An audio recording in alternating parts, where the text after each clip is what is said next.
happened, that conversation that sparked something inside me. It was like, okay, I think I have a new purpose now, a new why.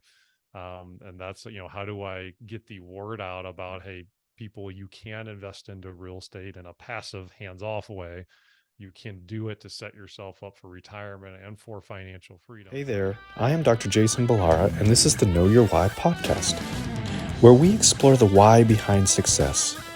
Every week, I meet with real estate investors, veterinary entrepreneurs, mindset coaches, authors, and fitness professionals to uncover their why and how it drives them on the winding road to success. What is your why? Hi, everyone. I'm Jason Ballara, and this is the Know Your Why podcast. Today, I am here with Jim Manning. Jim is, so I'm going to give a brief background, but we'll have Jim tell a story. 15 years ago, Jim set out to find a way to become financially free. And that journey has led him to own 3 multi-million-dollar real estate companies. I like that you list working a balanced schedule and being, a present parent as some of your accomplishments, and invest in over $250 million in properties. So a lot there. I'm going to first say thank you. Thank you for coming on today, Jim. I know we've had some technical difficulties, but we'll get through this. But thank you for coming on and being a guest. I do appreciate it very much. Well, Jason, thanks for having me on. I'm really excited to be here and to get to know you, and hopefully I can provide some value for the audience here. Yeah, absolutely. Let's just start by, telling us your story, telling us your background, and then we'll dig in from there. Oh, that's great. So so I started in real estate in 2006, and everyone thought I was kind of silly and foolish to get excited about real estate then, because that's when real estate caused that recession, right? And kind of the sky was falling then, and everything like that. And the way I figured it, I was like, well, I'm going to go against the grain, and if I can get aggressive when everyone else is getting scared, when the market does turn around, we'll be able to do some damage and make some good money. And so we started out in real estate, and in a market that was kind of, the sky was falling. And the lesson I learned then was that there's money to be had in every market. You just have to match the appropriate strategy with what you're doing and with what the market's doing. So got into real estate in 2006. Before real estate, my first job out of college, I was working for a self-made billionaire. And this guy, like, when you're 22 years old working for somebody like that, and you're riding on private jets, and you're drinking $1,000 bottles of champagne, and it was a unique experience. I was able to see how the top 1% lives, and I started idolizing this guy. I was like, wow, this guy's pretty incredible. And he has this gorgeous girlfriend, and this guy's wider than he is tall. And yet, he has all of these cool things. Like, maybe I like America. Maybe I'd like to have a little piece of America.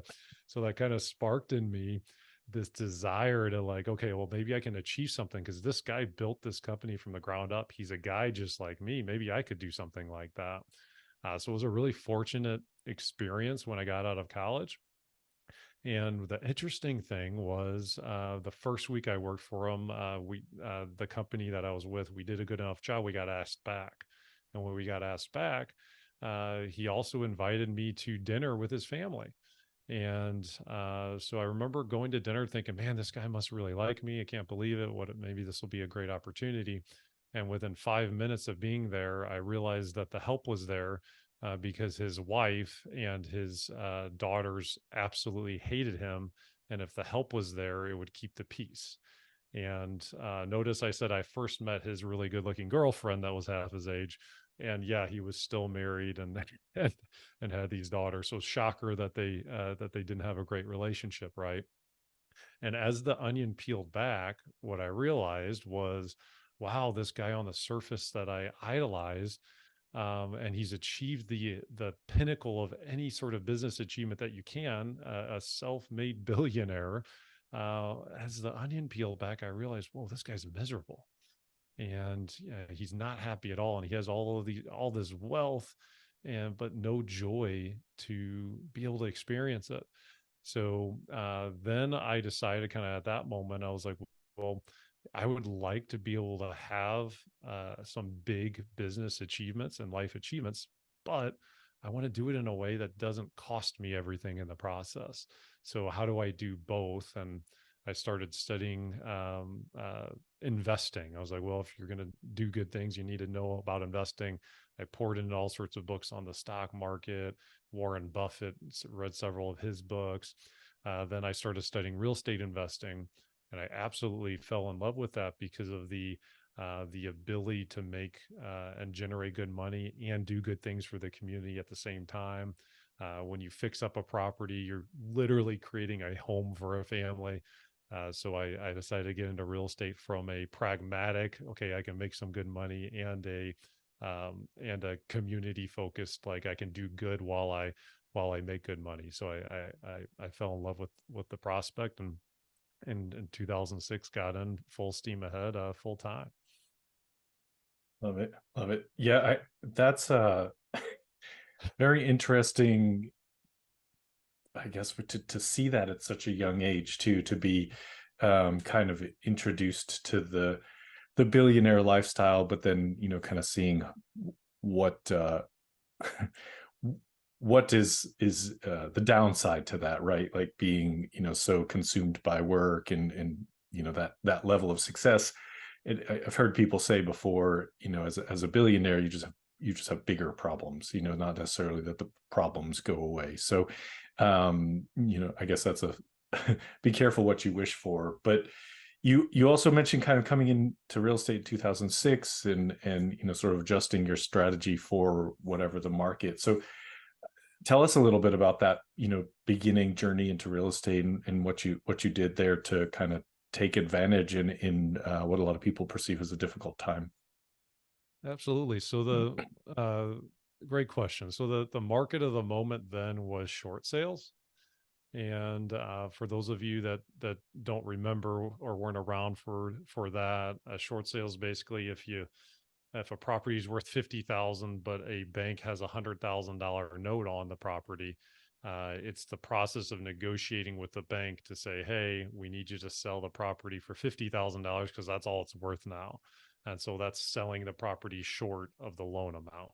And so that's really where we played. We got our first 3 years of being in real estate. We specialized in short sales. And I say we, it was my now business partner at the time, Ryan Wessels, and I were doing deals back then. And that's really where we focused on. And then we decided to start, as those were starting to slow down and as the market was starting to stabilize a little bit more, we began flipping properties, and we built up a pretty large rehabbing business. Kind of in our heyday, I think 2017 was the year we did the most flips. It might have been 2018. Gosh, I've been doing this a long time, so I get a little bit hazy on what year we did when, right? Yeah. We got to 120 flips at the exact same time that we owned. We had 3 full-time construction managers that were managing general contractors and you name it. And we had a lot of different projects going at the same time, obviously. So we did that for, and that was building up. We did that for a number of years. We were buying 100 plus houses. And the interesting thing though, what we saw was, well, okay, 5 years ago, I sold this house for 300,000. Now the homeowner bought it and held on to it. Now they're reselling it for 330, 340. We're like, okay, well, they're making about the same that we made on this deal. Why don't we get a little bit more serious about holding on to these assets? And so the flipping became our sense of income, it was our income that we then were able to then turn into more long-term buy and holds. And fast forward to today, and that's really our main focus now. Especially with the current market state, we're 5 million houses underbuilt and single family homes. So we're just trying to buy and hold. And there's a lot of other fund managers such as myself that are just trying to buy and hold on to as much single family homes as we can right now, for the long term, since we are still in such a housing shortage, right? So, so that's really, I mean, Gosh, I just told you just 15 years worth of stuff in like 2 minutes, but Yeah, yeah. I I'm think I'm sure it missing was as some stuff, simple as it but sounded in that. no, Yeah, not at all. But yeah, so we're operating more than one company now, but like Amazon, we didn't start out just like doing multiple companies. Like we were just doing short sales, and then we were just doing flips for the first like 6 7 years, right? Like Amazon just sold books online for a year or two, and then they went into CDs for another year before they started branching out and doing all the right, things that they're right. doing. And we've had a very similar journey. So if you're an entrepreneur, just kind of thinking like, oh well, gosh, these guys are running three multi-million-dollar companies and they have two real estate funds that they do and they're doing all this stuff. Well, yeah, and it's been 16 years, so don't Right. we didn't start out doing these five organizations in year one, right? So Yeah. Yeah, that's a great point, because I do think a lot of, especially with social media and stuff, it's like it's very easy to get in that comparison game and say, well, look at what Jim's doing. This is amazing. I want to do that. And it's like, well, that neglects to mention the last 15 plus years that you've yeah, been working on that. And it doesn't that's right. doesn't just start that way. So yeah, I don't know. I'm sure I'm going to butcher this, but it's that, sort of don't compare your day one with, someone's year 15, if you will, in this in this Well, instance. yeah. But it That's right. And takes I'm one of time. the co-founders. So clearly I like was a part of the journey, right? But like day one Jim Manning compared to year 15 I can't compete against myself. And Right. I'm one of the two guys that founded the thing, Yeah. So Yeah. that's right. It's Um definitely a journey for sure. yeah, so like I mean I guess so the interesting thing that would happen to me was a couple of years ago. So like we've been building up our portfolio and we have this lease purchase strategy that's just phenomenal.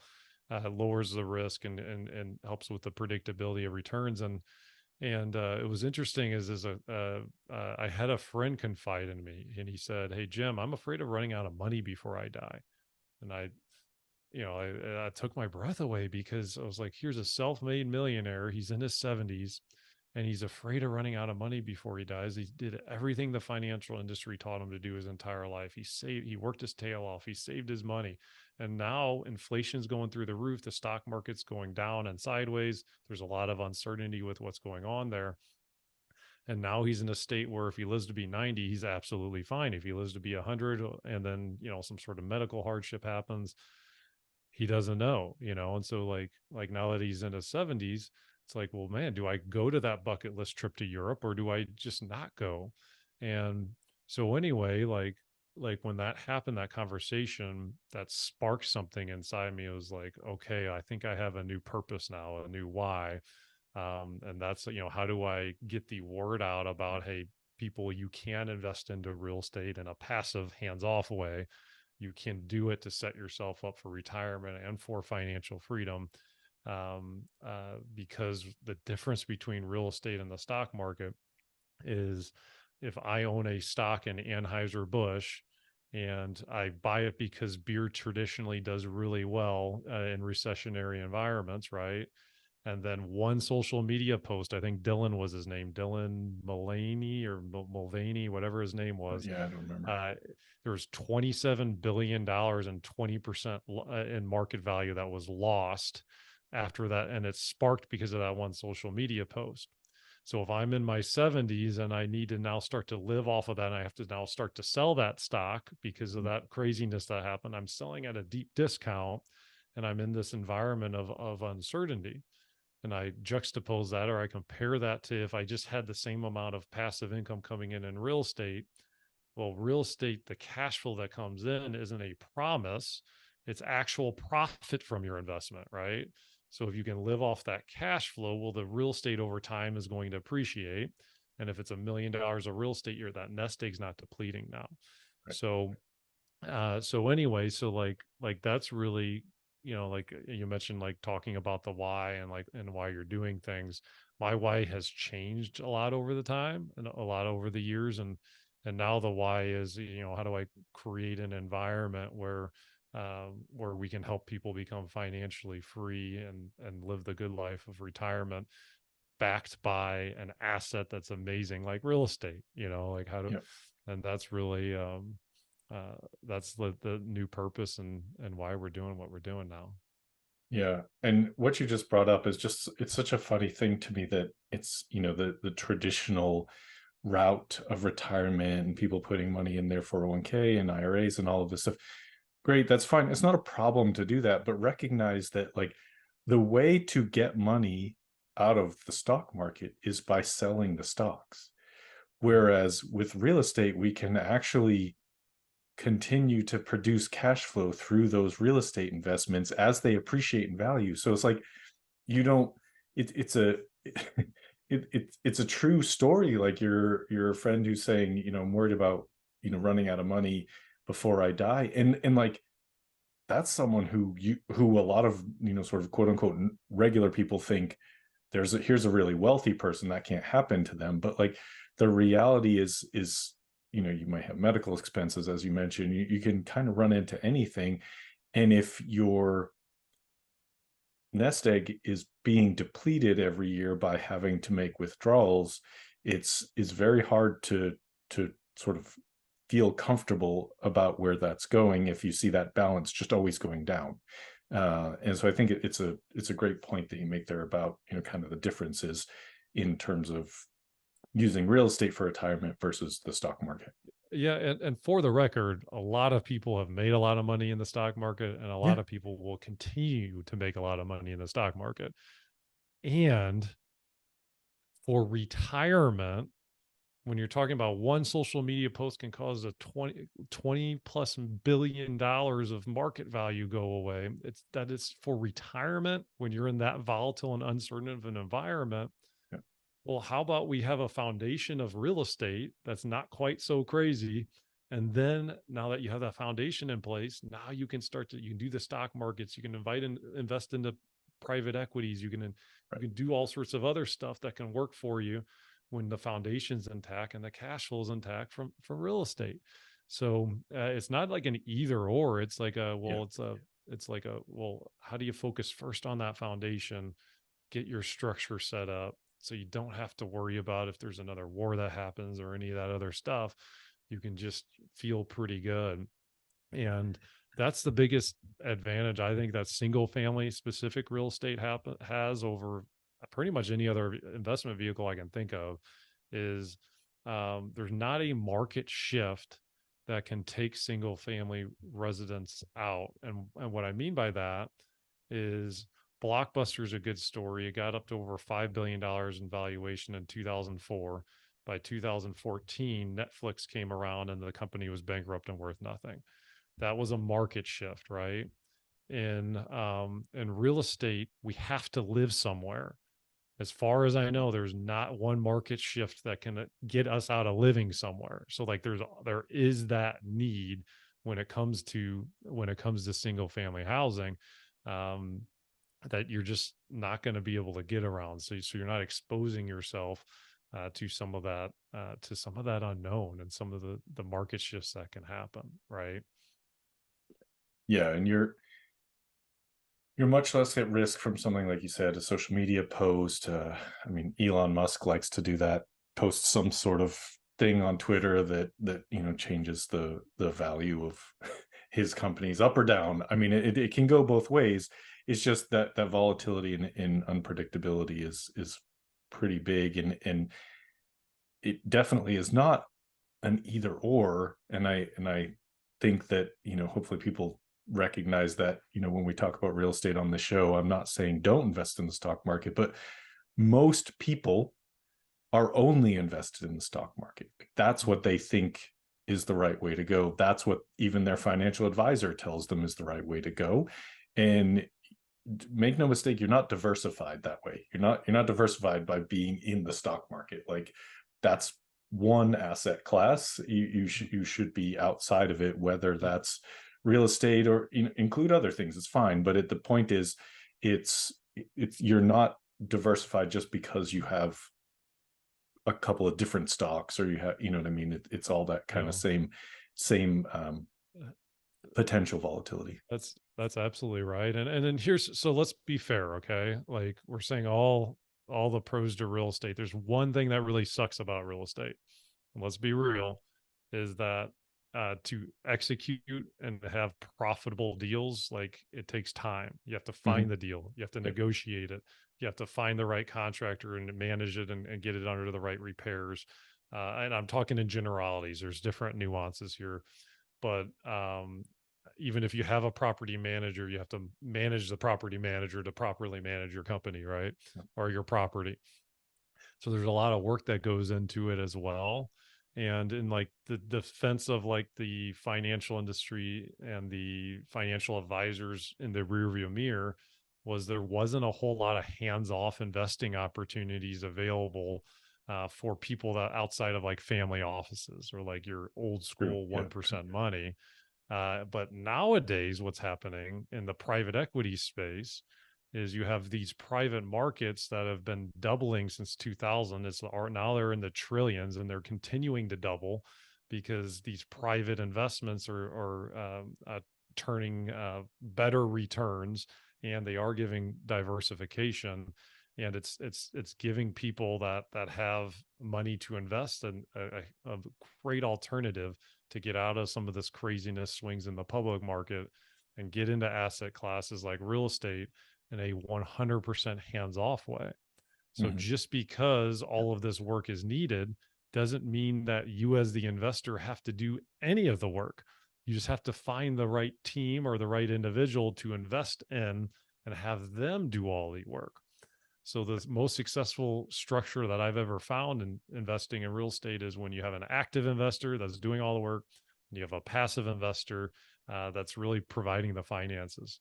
Yeah. Okay, and is paying for things. And so there's a lot of different real estate funds out there and structures that allow you to do that hands-off investing. Um, and the other cool thing about it is like you can take IRA money. It doesn't have to be, it can be retirement account money. Real estate is a class that you can invest that on. And so the interesting thing is that a lot of times financial advisors will see these structures as competition. So like when we sit down and we have a consultation with people, one of the common things I get is, oh, well, I need to talk to my financial advisor about this. Mhm. Well, that's great. And no, they're not. It's going to be very difficult for them to be a true fiduciary for you, Right. because they're going to be biased because they only make money when your money is within their umbrella. That's how they're charging you fees and how they're making money. If an investment opportunity is outside of that umbrella, then can they be a true fiduciary that's unbiased and actually look at it from an unbiased perspective? And so there's a lot to it, and these structures are on the they've been around for 50 plus years, but it's really been more of an elite thing. Right. That so like they're becoming more and more commonplace as the nation's overall wealth has been growing and going up. But so it's fascinating to look into and to think about. I mean, what have you seen, Jason? You do a lot in this space too. What do you think? Yeah. No, I completely agree. I think the accessibility. Funny that I had a guest on the podcast, Adam Gower, who would like. It was really cool because he kind of gave a history lesson, essentially, of the accessibility of private placements, within real estate, and it was very, very interesting. And the reality is, it hasn't been that long that the general public had reasonable access to real estate investment opportunities in the private market. It really hasn't. So you could say 10 years ago, even 10, 15 years ago, I didn't know about it. I didn't know how I could get involved. There was no way. I didn't know, especially then you needed to know someone who was doing it. There was no 506c opportunities that could be advertised. But now now there's no longer a way to say that it's not accessible, because there's ways to get involved with anybody. And I have the same reaction to that comment of, oh, okay, I'm going to go talk to my financial advisor. It's fine, but they probably don't know what they're talking about when it comes to this real estate specifically. So I think it's just kind of recognizing what's available to people and what opportunities are out there aside from, maybe what you're already doing. So I agree with you completely, what, sort of that point that you made. Absolutely. Yeah. It has been interesting, and, it's the internet's really a helpful place. Like guys like, so, we've been doing this for 16 plus years. And I mean, even 4 years ago, if someone said, "Hey, Jim, you're going to own two real estate funds," I mean, I would have been like, looked at him like, "What are you talking Yep. about? No, I'm not going to do that." And you know, but like, it's just out there now. There's more information out there. And I didn't know I was gonna, be run into my friend that's afraid of running out of money, and then have it spark something in me that was like, wait, this whole time I've been one of the ways we grew our business was through passive investors. Wasn't in a fund structure, but they would invest and lend money to us as we grew and did all these flips. I said, well, my goodness, like there's all these people now that are financially free that have invested with us for the last 15 years.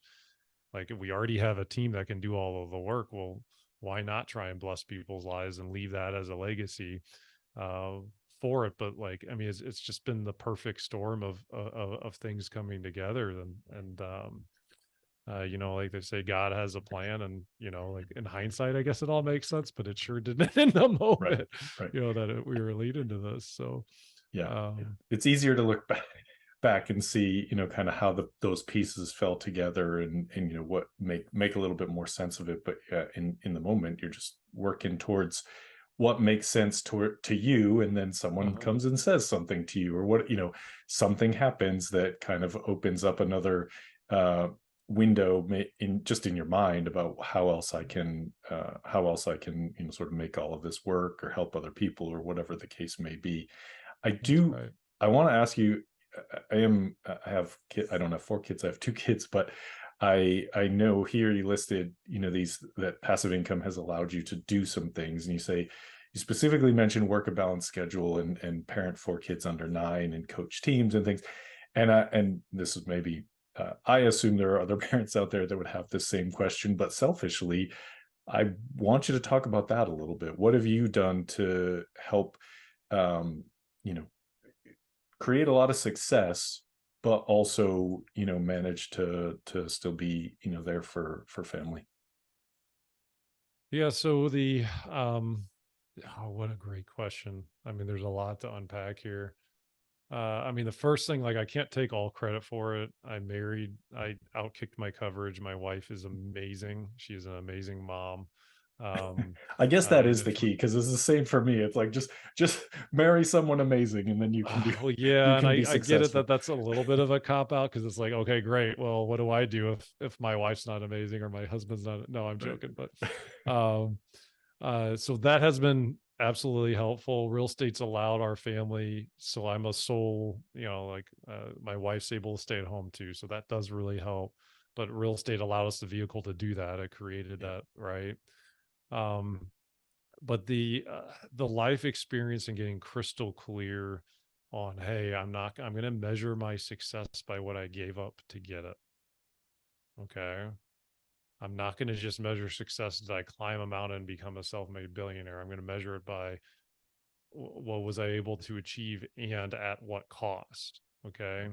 So the first step became very crystal clear on, okay, well, no, like I am not going to sacrifice my relationships with my wife, with God, with my children. It's like, I'm going to have those set up, and then I'm going to work my tail off, and I'm going to get as much done when I can. And if for whatever reason I don't get all the work done that I needed to that day, after the kids go to bed, yeah, I mean, maybe I'll, instead of watching Netflix one night, I'll watch, I'll go through emails or whatever. But I don't do that every night. Every once in a while I do, and I go through phases of working more hours and phases of not. But like I almost started to treat, this is only entrepreneurs will understand this, by the way. Like if anyone's listening is like, man, what is wrong with this guy? I get it. Sometimes I think the same thing. Um, I had to start treating my family life as if it was my job when I was. I'm very good, very goal oriented, and I'll start the week on. I'll write my to do list and checklist at work, And then Saturday would roll around and I found myself having a hard time detaching. And like, even though I was like with my family, I also kind of half wasn't mentally. So what I had to start doing was I said, no, okay, my job right now is to be a dad and to be a great husband and a great family guy. Okay, so like Saturday morning rolls around, okay, like what am I going to achieve as if it was my job? I know it's a little bit demented, but what am I going to achieve with my family? Like okay, like I'm gonna go to the game and be fully present. I'm gonna do something fun with my daughter. I'm gonna take her to the batting cages or whatever it is, right? And then I would, like, as if it was my job or as if it was my company, I would kind of start checking it off. I don't have to do that as much anymore, but there was a time where I was starting to get a little carried away with my business work goals. That helped me reset it into more of like a centered and balanced approach. Um, and it's weird. I had to act like my personal life was work in order to start detaching from work. I get it. Like, I even explaining this out to you doesn't. I hope you're tracking me and you're following me here, and I hope I'm Completely doing it understand. justice in the Yeah. explanation. But um, that's really helped me, and it's to the point now where I coach a couple, my daughter in softball and my son in baseball. My third is getting old enough to be in sports, so I'm going to coach his team too. And it's a lot easier when if I look through the lens of what my priorities are. And you know what? If it takes me a little bit of extra time on some of the work stuff, that's okay. But the weird thing is what I found is the time to detach actually makes me stronger and allows me to get more work done than if I had been going just the entire time. It's interesting. Have you ever seen pictures of like a marathon runner versus a sprinter? Like, you'll see, like, just get an image in your head. Like a sprinter, they're typically like these studs of guys, right? They're like super muscular, Right. super healthy looking. And then then my head anyway, a marathon runner, I'm like, man, that guy needs a cheeseburger. That guy's just exhausted and famished Yep. and just like super rail thin, right? And a lot of times we don't like think about that, but like if you're just going 24/7 at the work stuff, like you're in essence running like a marathon or versus like, hey, can I be a sprinter?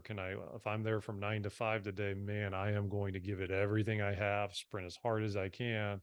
And then now I'm going to detach, reset. So then the next day that rolls around, I'm going to be able to sprint again and really kick some tail. Um, so so when I started getting into that better rhythm, uh, I'm I'm happier. I get more work done, and I solve more problems. And the the personal precedes the professional. Like, if someone's, we've had team members going through some crazy stuff, quite frankly, over 16 years. Um, Crazy stuff, and all the way to the point where, oh man, it's just some of the stuff you see as a business owner. And every time, like, some of the difficult personal stuff was happening professionally, like they were started to underperform and started obviously having issues. So like, if you don't take time to really take care of your personal and make sure that that's in good shape, like, it's over time, it's going to really hurt you professionally. Yeah. Yeah. It's so true. And I think that, sort of, like you said, treating personal time as run it like a business, right? Keep that personal time and similar mindset in terms of just having things scheduled and what and it allows. I agree, like it allows you to be more efficient in your work. Your working hours are more efficient because if you say, I'm turning it off at X time or the weekend or whatever it is, then you have, it's almost better, because if you're just like, I work all the time, then you're like, I have all the time to get this done, right? And so, there's that saying about getting, you get work done in the amount of time you allow for it. So if you have, someone has a kid in school has a book report due in 2 weeks, they do the book report in 4 hours, but they do it the day before it's due, right? So it's just kind of like you can create efficiency and urgency within your work by just saying, I don't work outside of this period of time. Doesn't mean you get less work done. It just means you got to figure out how to make it happen, more efficiently. That's right. I used to think I didn't have any time. And like, when I started out working, like my roommate at the time, like, oh, he gave me so much trouble for this. So I started out, I was 23 years old, first couple of months being a business owner. I'm like just freaked out. And he comes home at the end of the day. I was working out of our apartment, and he opens up the shades and he goes, Jim, like, why are the shades down? I was like, I don't have enough time for that. Like I had all this, like, I don't have enough time. I don't have Yeah, enough time. And I laugh at myself now because it's like goodness, before I had kids and was married, I had a lot of time, and yeah, the whole time I told myself how I didn't have enough time. yeah, And here I am with legitimately less time, uh, that I have the kids, and I feel like I have more time than I did before I had kids. yeah, So a lot of it's like our headspace. It doesn't really logically make any sense, but and maybe some of it too is just prioritization. Like if you're working all day every day, but you're taking 3 hours to do something that really shouldn't have even been done in the first place because it was the wrong thing. yeah, um yeah, it's really hard to get anything done. But like when you start to really focus on the big things and get really good at solving the big problems, um my goodness, it's amazing what you can achieve, and quite frankly, not all that much time, you yeah, know. We got it dialed in and down now where so the first three companies, like I do spend a day of a week in leadership meetings, and the organizational problems that need to get worked on kind of all funnel their way up to the ownership group on Thursdays. And we spend all day Thursday kind of tackling some of the problems. But and that's the three of the companies. That's all I'm doing now for those companies. It's fortunate. We have an amazing team that's handling 99% of the heavy lifting. And but that didn't happen overnight. I mean, I had my hands in everything for a decade, yeah, like this yeah. isn't like something that you It say, does. oh, well, one day I want to do that. Well, one day I did. Well, I wanted to do that too. It just took 15 years. But it's been a blessing. And I'm in a very fortunate place now where it's like, okay, well, I have extra time. I can get on great shows like yours, Jason, and just try and hopefully provide some value for people, and help any way I can. That's what I'm trying to do now. Yeah, I love it. I love it. I think it is fascinating. You do think you're busy. You think you're busy. You think, oh, I couldn't possibly do more. And then you have kids, and then you start businesses, and then you're like, what did I do then? Like what I was like, and what do people do that don't do all, like, it's funny to me sometimes people ask, like, how do you do all these things? And I'm like, well, I don't know. What are you doing in your like I don't know what I used to do. I really don't. Like apparently I used to waste a lot of time because now it's like filled up with kids and activities and all of this. And I'm like, I genuinely am not sure. I guess I watched more TV. I don't really know what I was doing, but it's like it does. It's like now it's like it just becomes the new norm, and you adapt to that, and you find out ways to make your life more efficient. That's it. Like it's just it doesn't happen overnight, but that's ultimately what gets created out of sort of adding family, business, whatever it is that you want to bring into your life. So I think That's right. it's fascinating to talk to people that have experienced those same things. Jim, I want to switch gears here real quick and get to ask you the questions I ask every guest. Okay. And the first one is based on the name of the show, but I like to ask every guest, what is your why? And I know you touched on it some. I want to give you the chance to expand if there's anything you'd like to add, kind of what really drives you at this point. Yeah, it's really just the legacy of time and treasure, and helping people become financially free, investing in real estate in a hands-off way. Um, I can't think of a better gift than to give people both time and treasure back, and if we can create more people that are financially free as a society, like what charities will get built, what you know how much extra can we pour into the next generation, and develop up the next generation at a higher level. And if we can do that in a way that's like earlier, like I've achieved it here as a 38-year old. I achieved it. I'm getting ready to be 40.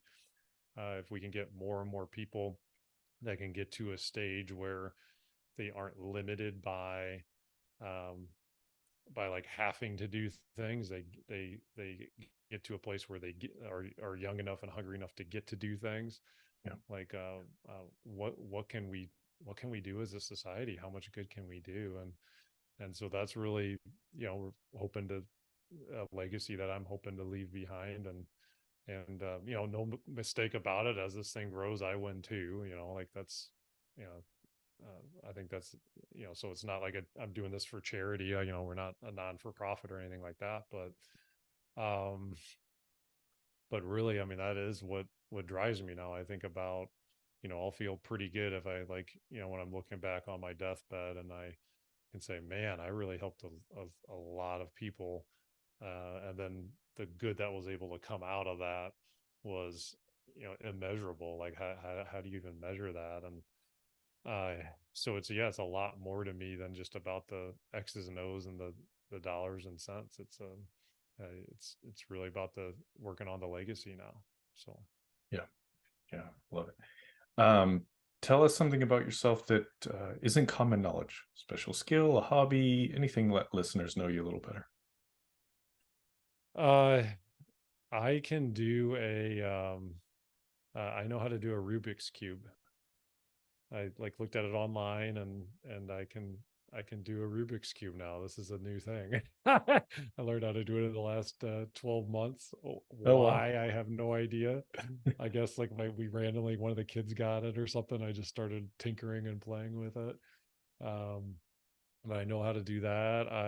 I've been getting into golfing and taking some golf lessons.